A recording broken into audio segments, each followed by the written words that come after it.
Kena ikut depan untuk kat apa? Air tu pokok. Kata kapek. 1, 2, 3. Oh kan? Aku tumpang kat kapek. Tak tumpah rasa insyaAllah. Tak tumpah rasa. Saya jelaskan kebahagiaan. Ada kedai baru. Ada lagi. Ada satu lagi. Sedapnya. Hijau tu tak ah kecup. Ni kalau dia naik baru tu. Ada bulu laut. Dia makan tak bukan. Dia ada naik dia. Oh sampai satu. Sedap je kan. Banyak. Dia Tu ada segitu. Tepi dia sebab ni cari sekali je. Oh, kita ada tiga duduk. Nak tak nak kena ada kepitan. Ada sayur. Abang. Betul bodoh. Main online mana? 7. Ambil gambar tu pun dia tak ada. Kenapa? Duduk ini. Oh, ya. Sempah sikit. Cipah dah ingat. Mami buat dia nama dia. Cipah. Sedapnya. Dah mami buat tadi. Cipah dah. Kali je. Dia kena. Lagi nak pergi je.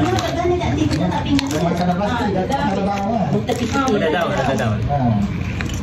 Ada ulat dah. Tengok. Pasung. Oh, video dulu.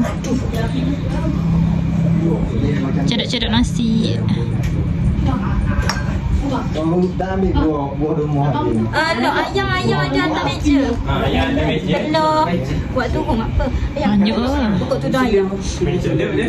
Buka tudung ayam. Tudung ayam. Telur buat turun ke bawah. Kenyang metok amalan ni. Banyak lauk. Nanti tengok. Kenapa Isyak? Awak diri ke atas? Saya berdiri. Saya berdiri. Sambil berdiri.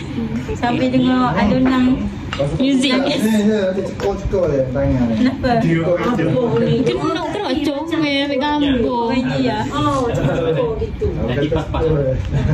Kau nak suka kau ke? Apa sangat tangan. Bantu guna sound dong. Bapak nak Mana atas kan dia? Ke atas ni ke? Apa? Saya ambil Apa kaki kau ya? Apa baik ke? apa? Kita Beliau sudah tidak takut akan nasi cukup tu. Dia ambil kami pun ni. Cukup je dah malam ni dah. Ha? Cukup je dah. Di sini ke sini? Apa pun hati kan dia buat apa kat dah. Ya. Dah kita tadi. Makan Buka masa tampah dengan set-set company. Tapi kalau campur Tak lihat campur kuah ni. Tok Anu siap. Ayam. Deva Siyu. Tok Ya, Anu siapa nak nama hati tu. Ya, silakan.